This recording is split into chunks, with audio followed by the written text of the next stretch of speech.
Amene. O le launga i soafa mamalu o le atua le tamā, le atua le alo, ma le atua le nganga pa ia. Amene. O le amaua le tātou matua, e le tusi mai le whenga inga fau. Ngilia aluka lona tāupu e 5, au whiwhilia se vaenga o le whai upu e sfuma le tolu e whapealo na whaitawina. O na apa atu lea e ia lona ao, wa pa i atu ia te ia wa whape atu, o te loto iai ia mama oe. O le autua ma whauwhaunga whaleanganga, e tāua i le atua tangata uma. Everyone is important to God. O le vaivainga masani ua whaasolo ina avea ngase tu mau le lalolangi. Ona o le whaamamafa o le tāua o isi mea ai whaangalongalo le tangata. O le upumoni e iei tangata ua whaoa o lātou tūlanga tau tangata so i fua le malosi o isi tangata. Ua vea fo le ata mai le tamao ainga le mamalu ma tūlanga maululunga o isi. E whai ai ma lātou mea taalo le olo isi fo i tangata. Toa tele ua whaatau pe ni o loa, o isi ua le ese, ma le whaangaina o se mea ola tulou. Wa ngalo pea i le toa tele o tangata. O le tangata, o le tumtumunga lea o le whauwhanga le atua, e matua tāua i le atua. A whai e tāua i le atua, e whapewhea lao na lea mana ia ina isi tangata. Ai se ai olo pala ina i pea isi. Ai se ai sanga sori ai pea e isi tangata, isi fau tangata. O le tangata, o le tumtumunga o le whauwhanga le atua. The human being is the pinnacle of God's creation. O le mea lea ua mao whaai whai salamo, e pe o upu o whaamawina i salamo le nei wana. O le salamo le nei, ua whaangaina e nisi awa o le tuspa ia, o le pese o le nganga maofa. O lo whaali ai le ofo tele o le whatupese e Peru. I le tangata whatau waa. Au a whaasisiliina i le atua maulunga ma sirisiri ese. O le tangata i talitonunga le au e Peru. O na se pefu. E whaavae lea talitonunga i le tala o le fōwhanga. Ma le whaia o le tangata lea o lo whaamawina le kenese mata upu e lua whai upe fitu. Na whaia lea le ali i le atua o le tangata i le fuefo le ele. And the Lord God formed man of dust from the ground. O le tangata la, o le pefu po le dust, le ala ofo lea o le whaisalamo, le nei lava pefu e le aiso na tāua. E ma whai lava o na tafia ma whi awe e solo le matangi, a le nei o wha tāua e le atua. O wha sinsile e le atua i mea uma na ia whaia. Lea wo i angelu, o e mau whaatasi ma le atua i le nonofo anga pa ia. Ai wha mai, ua whaititi ane te isi le tangata nei le angelu. Ua tuu i ai le pule mea uma le fōwhanga. O manu ai wha ma manu whelelei mai o le sami. Ua pule ai le tangata. Le tangata whaatau waa. Au a whaia ea ma whaasinsiri le atua. O langona ia na mafuai, o na fisiri le whaisalamo le fisiri le nei. Sea ea le tangata ua e manatu mai ai. Ma le atali e o le tangata ua e asiasi mai ai a tei. Sea lava le tangata. A whai tau manino o le salamo le nei e walu. E a mata ma whaai upu vi nei. Leli ie lo mātou wali. E sinsiri lava lo suafa i le laulangi uma lava. O upu le tangata na te iloa le lei le whaatau waa o le tangata pe a tu i luma o le atua. A le whaatau waa na te avatu o le vi inga i le atua. Ma whaasi siri lona suafa i suafa uma lava. O upu vii o le loto whaaftai, ona le tauane o le finangalo o le atua, ma ia whaia e ai le tangata. A wai le whai ngatai le atua ona avane se isi me ola, e whai mapule le fōwhanga, se mau manu malolosi, si le atu le tangata. E ma whai ona tofi se leona, a wā le manu toa to e malosi. Ia po se elefane, a wai mawalunga, ma maluali. A le nei a tangata, ai se a le tangata. Ua tō whia le tangata, a wā paua lea o le mea ola tulou, o le fōwhanga atoa o lo mori mau ai le kenese, na whai ai fō linga o le atua, o le whātusa o le atua na whai ai. O le whaamoemoe o le atua, ia ola wha le atua le tangata.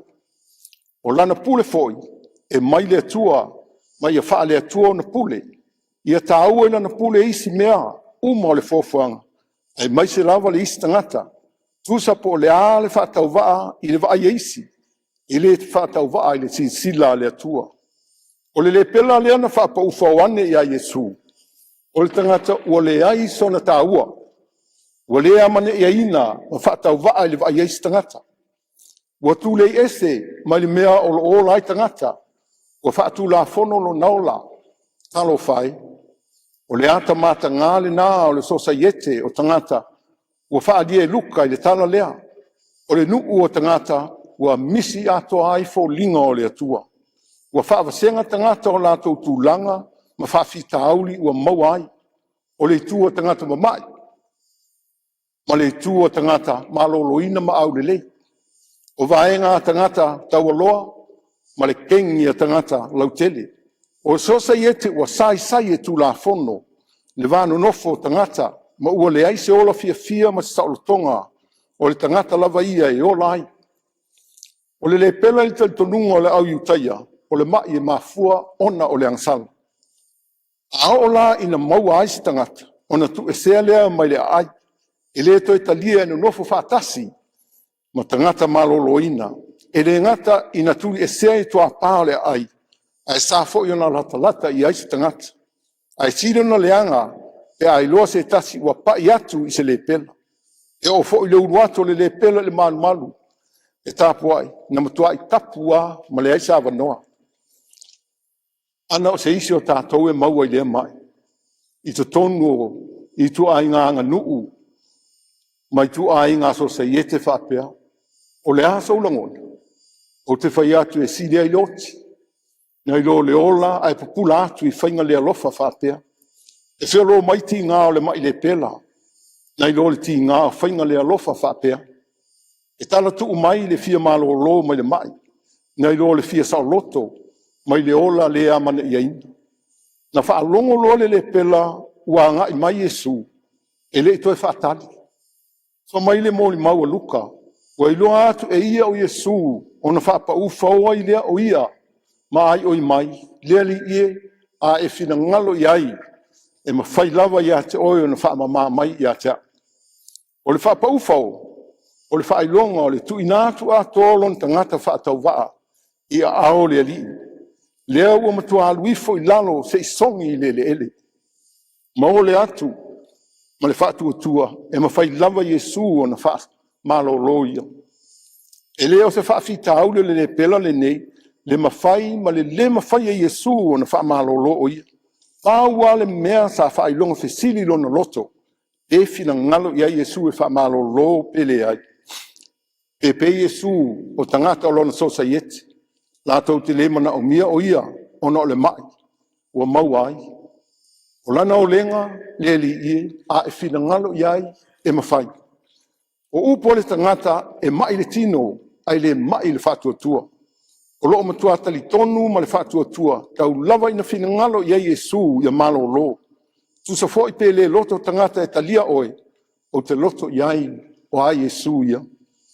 O le Yesu e fina ngalo e ola le tangata, ma ia ola sa o loto. O le apa Yesu ma pai le pela. O le apa o le alofa, se italia ma au mai tutonu le tangata, ua tu le ese e isi fo i tangata. E le popole le ali i tu la fono i utaia. E saona la talata se tasi i se le pela. A leo ua apa le ali ma ua pai atu. O le Yesu na te le whaelonga ina ni tangata. Na te talia le tangata i lona tūlanga o iai.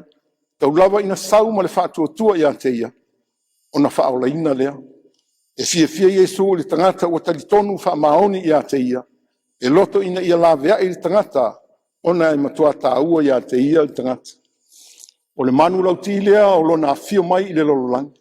O le onga tonu fo i lea o lana Faamisiona. Ia whaola ina le tangata. Le anga e ta ua ia te ia oi maa. Samoa i lau mai moa ma lau whaafonganga mai i le neitai au. E leo a ia le matapia le manaia. Ai o le tu o lalo, e le i titi le tā ua lo tangata, ma lo foi tangata i le atua. A whai e whaatau wā oe, ma lo tangata i le waai isi. Aua I te whaavaiva iai, leanga oe o le tangata e tā ua I le atua. Aua lava ni whaingo fio na tātou whaavaivai, ona le whaiwhai mai o tangata. Aua ni I vawe soro muri lau soifua au auna I le atua, ona upo tangata. O anga masani lava ale lalolangi, o tau e munga ma upu whaiwhai, o le whaasintino 5 ma le vaai mauralo. Ai aua lava ni vaiva iai o tātou whaatua tua I le atua. Vai le pela. E le popole I tangata sa tumu ai. E le I mamafa I a te ia petoe mai fo nisi. E fai mai tala tangata. Ai na loto loa e alu I a Yesu, ma sa ili I a Yesu. Alu loa ma le loto atoa. E le I whaosu o soa foi. E se tasi e whapa u. O ia lava na loto atoa e sa ili le li o Yesu. Ina ua silinga tali seu se soani mai I tangata. Whapena tali tua 5, pena vale se tali. Yesu lava na wheta lai tu sao, a whaalolongo tangata, o te loto iai ia mama oi. Awa lava e manatu se tasi o ia le tāua te tonu o tātou a inga. So sa iete nuu mai tu malo, whaalapo tonga malo mai kalesia. E whapeane na ona au wai lava, awa o te le tāua. Leanga o te laititi, o te 5 vai, o te leanga waa, o te fou, e le aise poto masani, ma le lava leola o ina. Le atunu pele Samoa. Tātou umo tangata, ua whata ua I le atua. Susa pe e te whata waa I le ai maua lano o tangata. Le mawhai ona whata waa I oe, le sisila le atua. Na ia whai le tangata I lona whatusa, o le pale li o lana fōwhuanga. O le tāua oe maa uma I tātou uma I le atua. Uia o mai ailo nā tali e tō tasi. Ina ia le whano se tasi e whātua I a te ia. Aia maua e ia le ola e whaavau. O le pongai leo lo nā whio mai. O le onga atu tonu fo I leo lana ngā luenga. Ia whaola ina le tangata. Le anga e tā ua I a te ia oe maa. Ia lava na ia tali ai ti ngā o le satauru. Ma maliu ai. Aina toi tū manu mā lō. Ina ia